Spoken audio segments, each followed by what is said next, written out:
전혀 수급이 없다가 한번 빵 들어왔죠. 갑자기 100만 주 빵 수급이 들어왔죠. 외국인이 175만 주 이렇게 큰 덩어리에 수급이 들어온 거에 눈여겨보셔야 됩니다. 기관이 지금 사고 있는데 외국인 수급이 막 붙은 회사들을 좀 관심 있게 보자.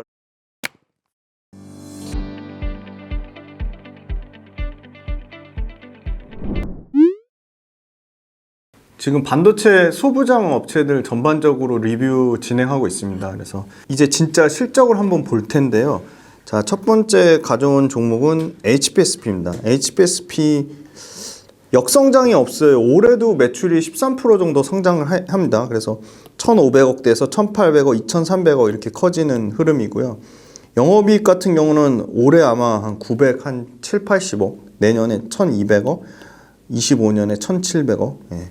마진율 50%에서 55%까지 올라가죠. 아마 반도체 소부장 전체 제조업 통틀어서 아마 마진율로 치면 아마 탑3에 들어갈 정도로 엄청난 회사죠.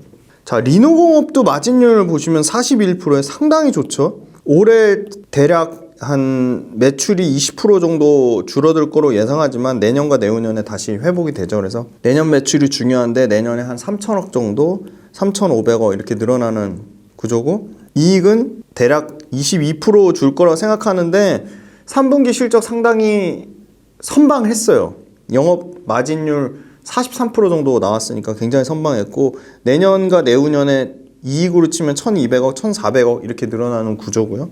그 다음에 우리가 관심 있는 이수페타시스가 올해 매출 역시 뭐 여러 가지 우려는 있지만 7%, 내년 20%, 내후년 18% 늘어나는 구조고, 이익은 39% 감소하지만 내년과 내후년에 여기 빨간색으로 표시해놨죠. 평균 50% 이상 증가하는 구조라서 내년과 내후년에는 1,100억대, 1,600억대, 매출은 8,300억대에서 9,800억대 이렇게 늘어날 거로 보고 있고요. 하이닉스발 한미반도체가 있다면 삼성전자, 이오테크닉스 있다고 말씀드렸죠. 이오테크닉스가 올해는 매출이 24% 줄지만 내년과 내후년에 한 대략 30%대 이익이 늘어날 거로 보고 있고요.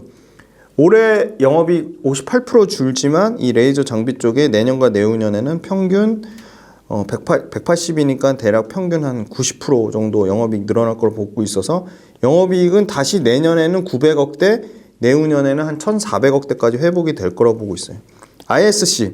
네, ISC 같은 경우는 매출이 내년에는 68%, 영업이익 같은 경우 300% 증가를 예상하고 있죠. 그러니까 올해 그만큼 실적이 부진해서 올해 영업이익 67%나 깨져서 내년에 굉장히 대폭 그 실적 증가를 예상하고 있어서 180억대 영업이익에서 760억대까지 영업이익 회복이 될 거라고 보고 있어요. 아마 SKC 합작 효과를 충분히 누릴 거라고 보고 있고요. 생각보다 주가는 안 오른 솔브레인, 2차전지 전액에 대한 모멘텀도 갖고 있는데 이 회사도 내년과 내후년에는 대략 한 15% 정도 평균 성장이 예상되고 있고, 영업이익 단에서는 대략 25% 정도 성장이 예상되고 있어서 솔브레인 같은 경우도 매출 내년에 한 1조 다시 회복되고 영업이익 한 1,381억대 정도 예상을 하고 있습니다. 그래서 이 중에 역시나 관심주로 공부해 볼 만한 회사는 뭐 HPSP, 이수페타시스, 이오테크닉스, 솔브레인, 네, 요 정도 숫자가 잘 나올 거다. 그 다음에 그 밑단의 시가총액 대략 한 1조 한 7천억? 그 정도부터 한 7천억대?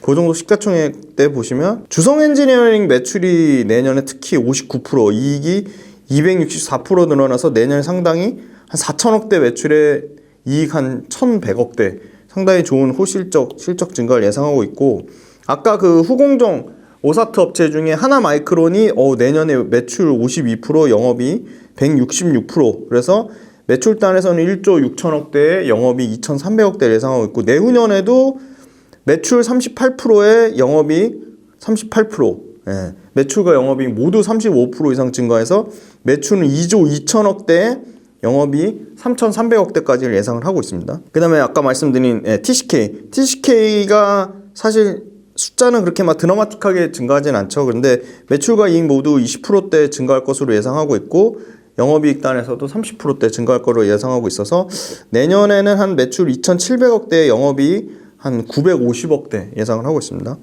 그 다음에 SNS텍도 특히 내년보다는 내후년에, 왜냐면 그 SNS텍 같은 경우는 EUV 펠리클이 25년도에 본격 양산될 것으로 예상하고 있어요. 그래서 EUV 펠리클이 굉장히 단가도 높고 마진도 많이 남기 때문에 EUV 펠리클 25년도 뭐 블랭크 마스크 쪽은 워낙 꽉 잡고 있는데 지금 블랭크 마스크도 사실 호야가 완전 독점하고 있는데 중국 쪽이나 이런 그러니까 완전 글로벌 탑티어 미세공정 말고 그러니까 초미세공정 선단 공정 외에 그 밑단 그 레거시 공정 중에서는 상당히 이 SNS텍이 잘하고 있다. 그래서 올해보다는 내년보다는 내후년에 대한 기대감을 갖고 있죠.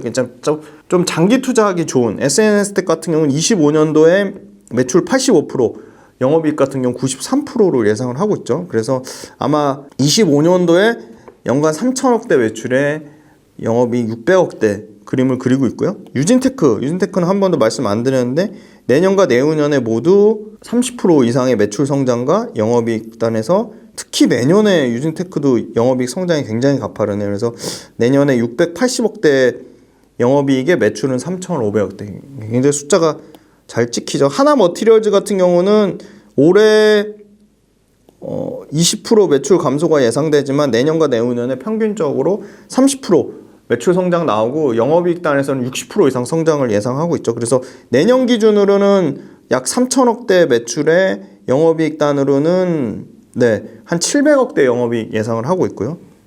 그 다음에 역시나 우리가 아주 눈여겨봐야 될 후공정 오사트 중에 어떻게 보면 하나마이크론보다 더 경쟁력 있다고 보는 아마 이 오사트 웨이퍼 테스트, 그러니까 후공정 테스트 쪽이랑 패키징 쪽은 원탑이 아마 두산 테스나라고 보고 있는데요.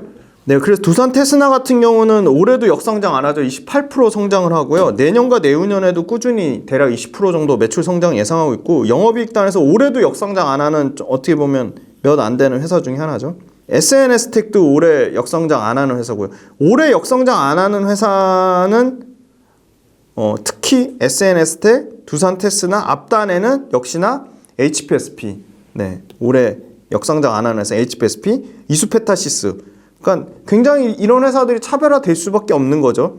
두산 테스나 같은 경우가 내후년에 매출은 20%대, 영업이익은 30%대 성장해서 25년 그림으로 보면 이제 매출은 5천억대 매출에 영업이익 1,100억대를 예상하고 있죠. 그래서 저는 오히려 이 후공정 오사트 업체 중에 이런 두산 테스나가 어떻게 보면 한미반도체보다는 너무 저평가되어 있다 그렇게 말씀드릴 수 있을 것 같고요.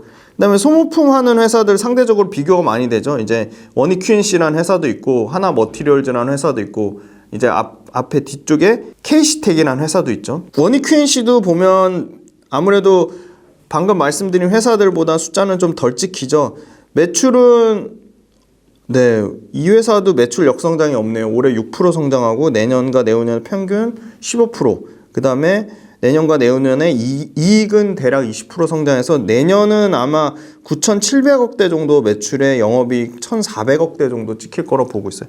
상당히 원익 QNC도 매출과 이익이 견조하다. 자, 넥스틴이라는 회사는 제가 잘 모르는 회사인데 영업이익률이 상당히 견조해요. 46% 영업이익 상당히 견조한데 봤더니 매출도 40%대 성장 나오고 영업이익 단에서 50%대 성장이 나온다. 그래서 넥스틴도 공부는 좀 해봐야 될 것 같아요. 그죠? 그래서 대략적으로 매출 사이즈는 좀 작네요. 한 1,700억대 매출에 영업이익 한 800억대 영업이익 나올 것 같고 우리가 또 이 PSK 같은 경우는 기술 진입 장벽에 상당히 저는 높은 점수를 줘야 된다고 생각해요. 그래서 그 랩리서치가 독점하는 베베레치 쪽 신규 성장 동력이 아마 본격적으로 24년도에 중화권으로 매출이 급격하게 확대될 거라고 보면 매출 내년과 내후년에 모두 20%대는 안정적인 성장 나올 거라고 보고 있고 영업이익 단에서는 40% 성장 나올 거라고 보고 있어요. 그래서 이 회사도 내년 기준으로는 4천억대 매출에 영업이익 한 750억대까지 올라올 거라고 보고 있고요. 프로텍도 제가 솔직히 잘 모르는 회사입니다. 근데 프로텍도 보시면 올해 워낙 매출 증가폭이 커서 615% 증가해서 내년에 오히려 매출이 86% 감소는 예상하지만 프로텍 숫자가 좀 잘못된 것 같아요. 프로텍 24년도 매출 다시 체크하고 다음 시간에 말씀드릴게요. 프로텍도 지금 매출은 대략적으로 한 500억대 매출의 영업이익 한 500억대 정도 나올 것으로 예상을 하고 있고요. 다음에 이제 STI. 저는 이 STI라는 회사에 관심이 있는데 올해는 매출이 20%대 감소가 나오지만 내년에 57%, 내후년에 20% 해가지고 평균적으로 30% 매출 성장이 나오고 올해보다 내년에 특히 이익에 엄청난 성장이 나오죠. 204%, 25년에 43%. 그래서 25년 기준으로는 이 STI의 소위 말하는 CCUS 장비 말고 HBM 리플로우 장비가 올해 기준으로는 50에서 80%인데 내년 기준으로는 대략 최대 400%, 내후년 25년 기준으로는 최대 한 650억에서 한 1000억대까지 매출 나오지 않을까 그렇게 기대를 하고 있고요. 5,800억대 매출에 대략 한 800억 정도 영업이익 나는 회사로 거듭날 것으로 보인다. 그리고 CMP, 그 웨이퍼 표면을 평탄화하는 이 CMP 슬러리 소모품 쪽에 KC텍 같은 경우가 올해 20%대 매출 감소가 나오지만 내년과 내후년에는 평균 20%대, 그 다음에 영업이익 같은 경우는 50%대 성장 나올 거라 예상하고 있어서 대략 올해 기준으로는 한 3,300억에 영업이익 한 400억대 매출을 예상하고 있고, 인텍플러스 이 검사 장비 쪽인데 검사 장비 이 회사도 올해는 28% 매출이 줄어들지만 내년과 내후년 평균적으로 40% 매출 성장 나오고, 영업이익 단에서는 올해 이익이 적자였다가 내년과 내후년에 이제 드라마틱하게 실적 턴어라운드 해서 24년 기준으로는 매출은 한 1,400억대에서 이익은 200억대 정도로 예상을 하고 있습니다. 그래서 실적 측면으로 보면 역시나 HPSP, 그 다음에 이수페타시스, 그리고 이오테크닉스 이런 회사들. 그런데 이오테크닉스 같은 경우는 요 빨간색으로 표시된 것들이 많이 겹치는 회사가 숫자가 확실히 좋은 회사들인데 HPSP 같은 경우가 빨간색이 2개가 있고요. 이수페타시스도 2개, 이오테크닉스도 2개, ISC도 2개. 그래서 앞단에는 HPSP, 이수페타시스, 이오테크닉스, ISC. 자, 매출 기준으로는 30% 이상 되는 거, 이익 기준으로는 40% 이상 되는 거에 표시를 했더니 증가폭 기준으로 말씀드리는 건데 HPSP, 이수페타, 이오테크닉스, ISC 이런 회사들이 시가총액 큰 거 중에는 좀 매력적으로 보였고요. 그 다음에 그 다음 시가총액 순으로 봤을 때는 주성 엔지니어링, 하나 마이크론 숫자가 좋았고요. 대덕전자도 숫자 좋았고. 근데 숫자는 별론데 개별 모멘텀으로 TCK 같은 회사도 공부해 볼 필요가 있는 것 같고, SNS텍 같은 경우는 3개가 나왔죠. 그래서 이 회사도 상당히 강력하다. 하나 마이크론도 숫자 빨간색 보이는 게 3개나 찍혔죠. 그래서 이 회사도 상당히 강력해 보이고, 숫자는 하나인데 워낙 올해 역성장 없이 매출과 이익 모두 성장한 몇 안 되는 회사 중에 두산 테스나 이 회사가 좀 매력적으로 보이고요. 유진테크도 숫자가 빨간색이 2개나 보였죠. 그 다음에 그 밑단에 더 시가총액 작은 회사로 보니까 넥스틴이라는 회사가 매출과 이익에서 모두 내년과 내후년에 굉장히 높은 성장을 보여줬고, 이익률 측면으로도 압도적인 이익률을 보여주면서 넥스틴 관심 있으신 분들은 댓글 달아주시고요. 그 다음에 프로텍도 보니까 올해 워낙 실적에 대한 증가폭이 커서 내년에 매출 줄어들지만 사실 요거 프로텍은 숫자를 한번 확인을 해봐야 돼요. 그래서 프로텍은 다음번에 다시 언급드리고, STI 같은 경우도 이익단에서 거의 평균 내년과 내후년에 100% 넘는 이익 성장이 나오고, 매출액 단에서도 평균 40% 이익 성장이 나오는데 STI는 올해보다 내년보다 내후년에 아까 말씀드린 HBM 리플로우 장비라는 거, 리플로우 장비가 신규 성장 동력으로 강력한 모멘텀을 지니고 있다. 자, KC텍 같은 경우는 CMP 슬러리 쪽에 거의 독점이죠. CMP 장비도 하고 CMP 슬러리도 하는데 이 회사도 자, 이익단에서는 대략 50% 넘는 이익 성장이 나오고, 매출단에서도 대략 25% 성장이 나올 거기 때문에 상당히 그 주가는 보시면 연초 대비로 봤을 때는 KC텍이 오른 게 없죠. 64% 올랐네요. 근데 한미반도체나 HPSP나 하나 마이크론이나 이런 회사들에 비하면 상대적으로 오른 게 굉장히 그죠? 하나 마이크론, 주성 엔지니어링 이런 회사들에 비하면 주가 상승 측면으로는 훨씬 더 여력이 남아 있는 거죠. KC텍 같은 회사들 경쟁력이 있다고 보고 있습니다. 그래서 일단 매출과 이익 증가를 한번 전체적으로 살펴봤고요. 그럼 최근의 수급 동향은 어떤지 한번 살펴보겠습니다.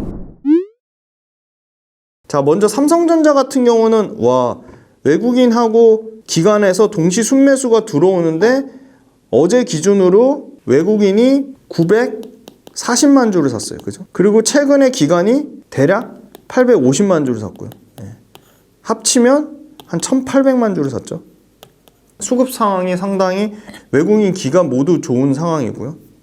하이닉스도 외국인 수급이 굉장히 좋네요. 그죠? 자, 예를 들어 60만 주, 70만 주 이렇게 들어오다가 갑자기 이렇게 176만 주 이렇게 들어올 때 눈여겨봐야 됩니다. 그죠? 기간 측면으로는 어떨 때 봐야 될까요? 19만 주, 10만 주 들어오다가 84만 주 이렇게 대규모로 들어올 때 눈여겨봐야 됩니다. 네, HPSP도 수급이 외국인 쪽 수급이 상당히 좋습니다. 보시면 7만 주 들어오다가 갑자기 37,400원에 100만 주 들어왔죠. 그리고 10월 27일 날 50만 주, 11월 2일 날 56만 주, 11월 6일 날 46만 주, 그죠? 네. 11월, 15일 최근에도 30만 주. 상당히 수급이 좋다. 그래서 이게 10% 언더 외국인 지분에서 지금 17%까지 늘어났어요. 이제 3조 시총 체력이니까 굉장히 높은 관심권의 시총 사이즈가 된 거죠. 기관은 계속 팔고 있죠. 기관 파는 물량은 외국인이 다 받고 있죠. 수급이 나쁘지 않은데 안 빠지는 이유는 외국인이 폭풍 순매수로 주가를 견조하게 받치고 있고, DB하이텍도 보시면 기관 수급은 별론데 최근에 외국인 수급이 전부 외국인 수급이 좋네요. DB하이텍도 5만원 중후반대에서는 외국인 수급이 폭풍 순매수를 하고 있다. 리노호 볼게요. 기관은 계속 팔고 있는데 외국인 사는데 HPSP나 DB하이텍보다는 수급이 좀 약하죠. 확실히. 근데 전혀 수급이 없다가 이렇게 4만 주 수급이 한번 빵 들어왔죠. 이런 건 눈여겨봐야 된다. 아까 이거랑 똑같은 개념이에요. 보세요.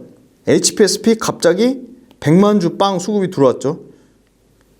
그 다음에 최근에 30만 주 수급 빵 들어왔죠. 하이닉스 같은 경우도 기관에서 갑자기 84만 주, 외국인이 175만 주 이렇게 큰 덩어리에 수급이 들어온 거에 눈여겨보셔야 된다. 자, 그 다음에 요 개별 기업 설명은 3부에서 다뤄드리겠습니다. 자, 이수페타시스는 좀 특징적인 게 기관에서 수급이 빵빵하게 들어오고 있죠. 외국인은 최근에 엄청나게 팔다가 다시 사지만, 자, 여기서 보시면 13만 주, 10만 주, 23만 주 이렇게 사다가 갑자기 11월 15일 날 53만 주 빵 들어왔죠. 이렇게 기관 쪽에서 의미 있게 사고 있다. 이오테크닉스도 기관보다 훨씬 외국인 수급이 좋네요. 5만 주, 12,000주, 36,000주, 12,000주, 32,000주 꾸준히 이오테크닉스도 외국인이 사고 있다. 주성엔지니어링도 역시 외국인이 사고 있네요. 여기 보시면 20만 주, 40만 주, 58만 주, 30만 주, 24만 주, 그죠? 자, 이렇게 꾸준히 수급 들어오는 거에 정답은 없어요. 근데 3일 정도 연속성을 보인다. 그러면 저는 의미 있다고 보고 있습니다. 이렇게 다 일주일 내내 사는 걸 다 확인하고 하기에는 조금 늦은 감이 있죠. 개인 차는 있어요. 나는 3일 갖고 너무 부족해. 5일 확인해. 그런 자기만의 외국인 기관 수급에 대한 매수 기준이 굉장히 중요하다. 그걸 세우시는 게 전 꼭 필요하다고 봅니다. 그 다음 하나마이크론은 최근에 기관이 엄청나게 팔고 있고 외국인도 파는데 전반적인 추세는 외국인 사는 쪽에 가깝죠. 덩어리 큰 매수가 들어오죠. 58만 주, 32만 주, 40만 주, 10만 주 이렇게 덩어리 큰 매수가 들어오고요. TCK 볼게요. TCK도 또 특이하네요. 외국인 계속 파는데 기관 계속 사고 있죠. 기관 계속 사고 있고, SNS텍도 기관 쪽 매수가 좋네요. 최근에 기관 계속 사고 있죠. 외국인 계속 팔고 있고요. 기관. 자, 유진테크 외국인 지분율 25% 견조한데 최근에는 팔고 있고 기관이 사고 있고요. 그죠? 하나머티리얼즈 기관이 계속 파는데 외국인 요 빨간 게 많이 보이죠? 외국인이 사고 있고요. 두산테스나 최근에 팔지만 전반적으로 기관도 사고 외국인도 사요. 근데 외국인 지분이 많이 늘어나서 8%예요. 상당히 외국인 지분율 적죠? 다른 두산 테스나보다 훨씬 사이즈 작은 회사들보다 외국인 지분율이 적어요. 그러면 외국인 지분율이 상당히 확대될 가능성이 매우 높다. 자, 원익QNC 외국인 수급 엄청나게 좋네요. 근데 이것도 5.8%밖에 안 돼요. 그죠? 이것도 심지어 최근에 기관도 사고 있죠. 근데 외국인이 사고 있는데 지분율이 낮으니까 이것도 가능성이 있는 거죠. 그 다음에 넥스틴, 요거는 샀다 팔았다 하네요. 기관은. 그리고 외국인도 샀다 팔았다 하고요. 그죠? 수급은 이런 거는 쏘쏘. 그죠? 생각보다 외국인 지분율 13%, 13.6%. 그죠? 이것도 외국인 지분율 상승 여력은 충분히 있죠. PSK, 쌍매수가 들어오고 있네요. 최근에. 그죠? 외국인 지분율 18%. 낮지 않아요. 그죠? 기관 외국인 쌍매수가 들어오고 있고, 전반적인 수급 기관 외국인 다 양호한 편이에요. 그죠? 빨간색이 훨씬 많이 보이죠? 5, 6, 7, 8, 9, 10, 11, 12, 13. 그죠? 13일 매수했고, 하나, 둘, 셋, 넷, 다, 7, 8, 9, 10, 11, 12, 13. 외국인도 13일 매수. 그죠? 전반적인 매수세가 훨씬 강하죠? 한 달 동안 최근 추세로 봤을 때. 프로텍. 프로텍 기관 외국인 동시 3일 동안 쌍매수가 들어왔죠? 기관 쪽 매수세가 상당히 강하다. STI도 기관 외국인 동시 매수세가 들어오는데 외국인 지분율 상당히 낮죠. 이것도 성장 여력이 남아있고. 마지막으로 코미코하고 인텍플러스. 코미코 기관이 사고 있는데 외국인 팔고 있고요. 근데 외국인 지분율 높죠? 30%대. K시텍도 기관과 외국인 쌍매수가 들어오고 있죠. 근데 기관 쪽 매수가 높고요. 인텍플러스도 기관이 사고 있고 외국인 팔고 있고. 그죠? 전반적으로 수익률 보면은 외국인이 더 많이 산 게 훨씬 수익률 측면에서 좋았어요. 근데 기관이 사는 것들, 인텍플러스, 그 다음에 K시텍, 그 다음에 코미코, K시텍, 코미코, 인텍플러스, STI, 그리고 프로텍. 근데 이제 쌍매수 들어오는 것들 있죠. PSK도 보니까 쌍매수 들어오죠. PSK 쌍매수, 그리고 프로텍도 동시 순매수, STI 동시 순매수, K시텍 동시 순매수, 그리고 인텍플러스는 아니네요. 요런 회사들, 동시 순매수 들어오는 회사들, 그리고 외국인 지분율 낮은 것들 좀 가능성이 있다고 보고 있고. 근데 보니까 외국인이든 기관이든 전반적으로 수급이 다 좋은 것 같아요. 소재, 부품, 장비 다 좋은 것 같아요. 일단 대장인 삼성전자, 하이닉스 쪽으로 보니까 수급이 들어오죠. 그래서 삼성전자, 하이닉스가 최근에 주가가 견조한 게 역시나 외국인 기관의 수급이 뒷받침돼주고 있다. 그렇게 말씀드릴 수 있을 것 같고, 삼성전자, 하이닉스 다 수급 엄청나게 좋죠. 삼성전자도 좋고 하이닉스도 좋죠. 그래서 수급상으로는 HPSP 같은 경우는 외국인 사서 상당히 주가가 견조했고요. DB하이텍은 외국인이 사는데 주가는 그렇게 견조하지 않은 편이고, 리노공업 같은 경우는 외국인이 그저 이제 막 사기 시작한데 원래 지분율이 높았죠. 그랬고요. 그래서 마지막으로 수급으로 정리해드리면, 수급 제일 좋아 보이는 거는 역시나 외국인 기관 동시에 골고루 좀 수급이 좋은 쪽이 수급상으로는 좋다고 보고 있는데, 그게 아까 말씀드린 편중되지 않고 외국인 기관 동시 수급 좀 좋은 쪽, 수급으로 봤을 때는 PSK도 외국인 기관 동시 수급이 나쁘지 않다. 그리고 프로텍도 최근에 외국인 기관 동시 수급이 들어오고 있다. STI도 외국인 기관 동시 수급이 나쁘지 않다. PSK, 프로텍, STI, 그게 양쪽으로 수급이 괜찮다고 있고, K시텍도 최근에 외국인과 기관의 동시 수급이 좀 들어오고 있는 측면이다. 그렇게 말씀드리겠습니다. 아무래도 최근 한 달간의 수급 변화가 상당히 중요하기 때문에 어느 쪽으로 들어오는지, 아무래도 최근까지 동향으로 봤을 때는 외국인의 수급이 집중적으로 들어온 회사들의 수급이 좋았는데, 기관이 지금 사고 있는데 외국인 수급이 막 붙은 회사들을 좀 관심 있게 보자. 그래서 아까 기관 외국인 수급 동시에 좋은 종목들 말씀드렸습니다. 그래서 수급적인 측면도 한번 전체적으로 점검을 해봤습니다. 그래서 이제 3부에서는 개별 회사들 모멘텀에 대해서 조금 자세히 설명드리도록 하겠습니다. 2부 장시간 들어주시느라 고생 많으셨고, 주변에 많은 분들한테 이 김지윤의 훈훈한 주식 많이 홍보해주고 알려주시길 부탁드리겠습니다. 감사합니다.